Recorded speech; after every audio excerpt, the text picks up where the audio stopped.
तो दोस्तों आज मैं रास्ते से जा रहा था, मुझे एक गाय का बच्चा बेहोश पड़ा हुआ मिला। जैसे ही मैंने उसके शरीर पर हाथ रखा दोस्तों, लगता है इसका बहुत ज़्यादा तबीयत खराब था, क्योंकि इसका शरीर बहुत ज़्यादा टिपा हुआ था, जिसके कारण से ये बेहोश हो गया था और ये बहुत ज़्यादा प्यासा भी लग रहा था। इसलिए मैंने बाल्टी में पानी भर कर लाया और इसको पिलाने लग जाता हूँ।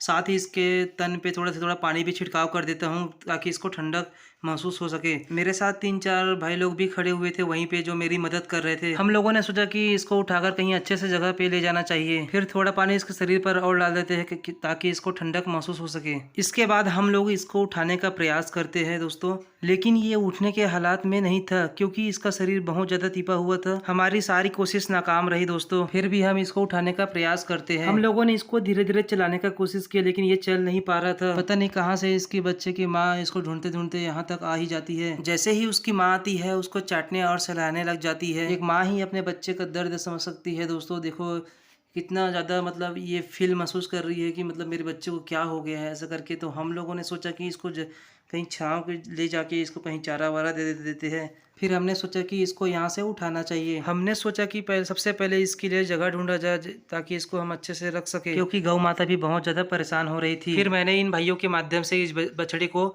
अपने हाथों से उठाया। उठाने के बाद इसको थोड़ा चलाने का प्रयास कर रहे थे, लेकिन ये चलने में असमर्थ था। मुझे नहीं लग रहा था कि ये चल पाएगा, क्योंकि ये बहुत ज़्यादा बीमार हो गया था दोस्तों। इसका पूरा शरीर एकदम ज़्यादा गर्म हो गया था, जिसके कारण से बछड़ा चल नहीं पा रहा था। हम लोगों ने डिसाइड किया इसको जल्द से जल्द दूसरे स्थान पर ले जाया जाए। फिर इन भाइयों के माध्यम से इस बछड़े को हाथों में उठाया। हमने डॉक्टर को भी फ़ोन कर दिया था, लेकिन डॉक्टर अभी नहीं आ पाऊंगा ऐसा बोल रहा था। इसलिए हमने हेल्पलाइन नंबर में भी कॉल किया, लेकिन हेल्पलाइन नंबर वाले ने कोई जवाब हमको नहीं दिया। साथ ही गौ माता अपने बच्चे के पीछे पीछे ही आ रही थी। इसको डर था कि इसके बच्चे को हम कुछ कर न दे। तो दोस्तों इस वीडियो के माध्यम से आप लोग देख सकते हो कि एक माँ का अपने बच्चे के प्रति कितना प्रेम होता है, चाहे वो गाय हो या इंसान हो या बिल्ली हो, कोई भी पशु हो या जानवर हो। तो दोस्तों हेल्पलाइन नंबर में हमने कॉल किया, लेकिन हमको कोई जवाब नहीं मिला। तो दोस्तों मुझे आप लोगों का सपोर्ट चाहिए, ताकि मैं ऐसे ही निस्वार्थ सेवा कर सकूं। आप लोग सोच रहे होंगे कि इसने वीडियो को दिखावे के लिए बनाया होगा। मैंने वीडियो को इसलिए बनाया है ताकि गौ माता की ओर आप लोगों का ध्यान आकर्षित कर सकूं।